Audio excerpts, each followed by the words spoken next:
iman dan Islam, sehingga kita semuanya masih diperkenankan oleh Allah untuk bisa memenuhi panggilannya yang berupa sholat Jumat yang kita laksanakan bersama dalam keadaan sehat walafiat, dengan harapan mudah-mudahan seluruh rangkaian ibadah yang kita lakukan senantiasa tercatat di sisi Allah sebagai amal soleh yang diterima oleh Allah Subhanahu wa Ta'ala. Amin ya rabbal alamin. Ma'asyiral muslimin sedang jemaah salat Jumat yang dirahmati Allah. Dalam khutbah yang singkat ini, khatib akan menyampaikan khutbahnya tentang antara doa dan usaha.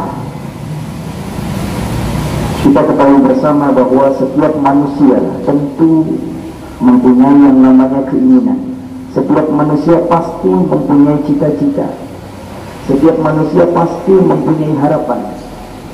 Dan pada puncaknya yaitu cita-cita itu kesuksesan, kebahagiaan dunia dan akhirat.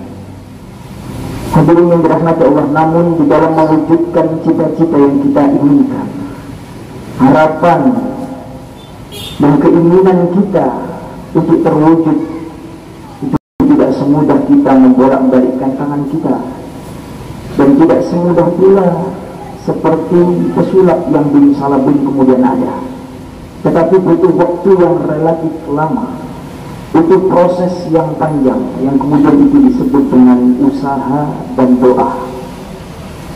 Hadirin yang dirahmati Allah Subhanahu wa Ta'ala, dalam Islam usaha disebut dengan ikhtiar. Ikhtiar di dalam bahasa Arab dari kata khair. Khair itu baik. Maka usaha adalah segala upaya yang sungguh-sungguh yang dilakukan oleh manusia untuk mencapai cita-citanya yang diridhai Allah Subhanahu wa Ta'ala. Usaha atau ikhtiar adalah kemampuan memilih jalan yang terbaik. Itulah usaha. Maka tidak masuk definisi ikhtiar segala upaya yang tidak baik, segala upaya untuk mencapai cita-cita kita yang tidak diridhai Allah tidak termasuk di dalam definisi ikhtiar. Karena definisi ikhtiar adalah kemampuan untuk memilih jalan yang terbaik. Hadirin yang dirahmati Allah. Kemudian doa. Di dalam definisi doa adalah sebagai bentuk pengakuan kelemahan kita di hadapan Allah Subhanahu wa Ta'ala. Definisi tersebut kemudian diinisiasi oleh para ulama yang bermula pada dalil usaha di dalam Al-Quran, wa allaysa lil insani illa ma sa'a. Manusia tidak akan mendapatkan apa-apa kecuali apa yang diusahakan. Ada dalam ayat yang lain, innallaha la yughayyiru ma biqaumin hatta yughayyiru ma bi anfusihim. Sesungguhnya Allah tidak akan merubah satu kaum, tidak akan merubah manusia sampai dirinya sendiri yang berubahnya. Sehingga kesimpulan para ulama mengatakan bahwa usaha itu dihukumi wajib. Doa juga begitu, berangkat dari dalil Al-Quran, ud'uni astajib lakum. Kata Allah, berdoalah engkau akan aku kabulkan.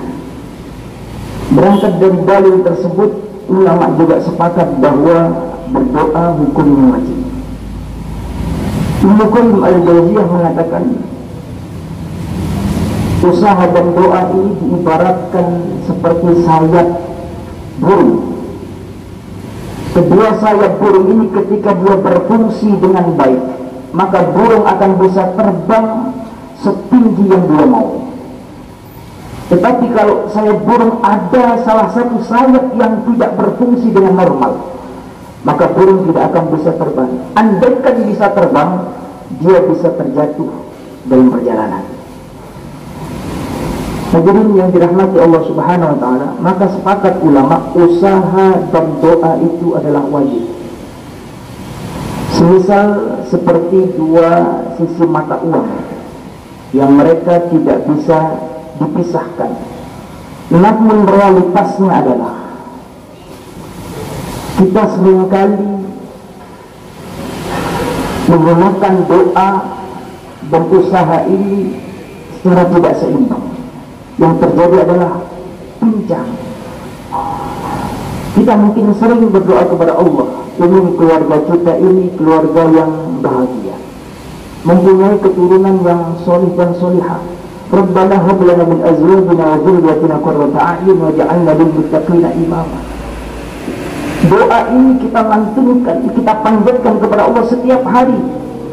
Pertanyaannya adalah, usaha apa yang kita lakukan untuk menggapai doa kita? Memang doa itu mukhul ibadah, doa itu silahul mukmin.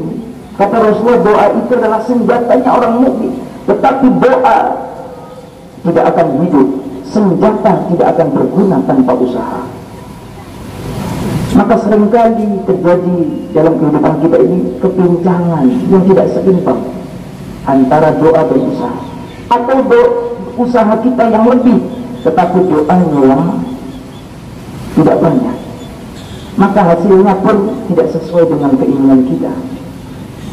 Hadirin yang dirahmati Allah Subhanahu wa ta'ala, maka perlu ada kisah yang memberikan contoh kepada kita bagaimana ketika doa dan usaha ini beriringan, bagaimana ketika usaha dan doa ini berjalan bersama, apa hasilnya. Kalau kita mengkaji Al-Quran, ada satu kisahnya Siti Maryam. Siti Maryam ketika beliau melahirkan anak yang bernama Isa alaihissalam. Setelah melahirkan, Siti Maryam ini sendirian, tidak ada siapa-siapa. Dia merasa lelah, merasa sendirian, merasa lapar dan lain sebagainya. Dalam kondisi yang seperti itu, Siti Maryam berdoa kepada Allah, mengeluh sambat kepada Allah, ya Allah, saya sendirian, saya dalam keadaan lemah, tidak ada siapa-siapa, saya lapar. Apa perintah Allah? Tidak kemudian Allah menurunkan makanan, walaupun yang berdoa Siti Maryam, tapi ada perintah di dalam Al-Quran, wa huzzi ilayki bi jiz'in nakhlati tusaqit 'alayki rutban jamiyya. Allah memerintahkan, wahai Maryam, goyangkan pohon kurma yang ada di dekatmu, maka tusaqit 'alayki rutban jamiyya, maka akan berguguran kurma-kurma yang matang. Pelajaran yang bisa kita ambil adalah dalam kondisi yang seperti itu tidak mungkin Siti Maryam mempunyai kekuatan yang besar untuk menggoyangkan pohon kurma. Tetapi yang dinilai Allah tidak itu, usaha walaupun sedikit. Kalau kita kepepet, walaupun usaha itu sedikit, tetapi kita berdoa kepada Allah, hasilnya adalah walaupun Siti Maryam menggoyangkannya semampunya, ternyata kurma-kurma itu diturunkan oleh Allah Subhanahu wa ta'ala. Pertolongan Allah turun pada Siti Maryam karena doa dan usaha berjalan bersama.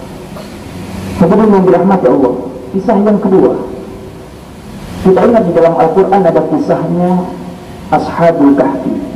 Ashabul Kahfi sekelompok pemuda yang berada pada zaman yang dipimpin oleh raja yang zalim, sangat zalim. Karena dia ingin menyelamatkan keimanannya, maka dia lari dari raja tersebut, bersembunyi di gua, kemudian berdoa kepada Allah, Rabbana atina min ladunka rahmatan wa hayyi' lana min amrina rasyada.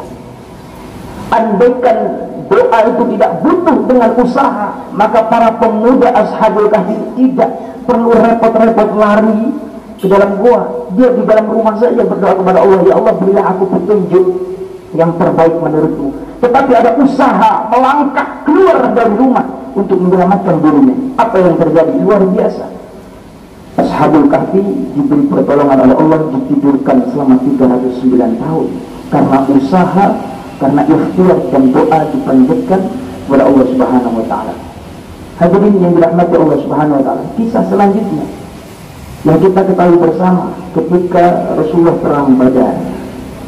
Ketika Rasulullah perang Badar, di situ kaum muslimin jumlahnya jauh lebih sedikit dibanding dengan orang kafir Quraisy. Rasulullah tidak meninggalkan usaha. Usaha dilakukan, semua pasukan dikumpulkan, strategi disiapkan, perlengkapan perang disiapkan.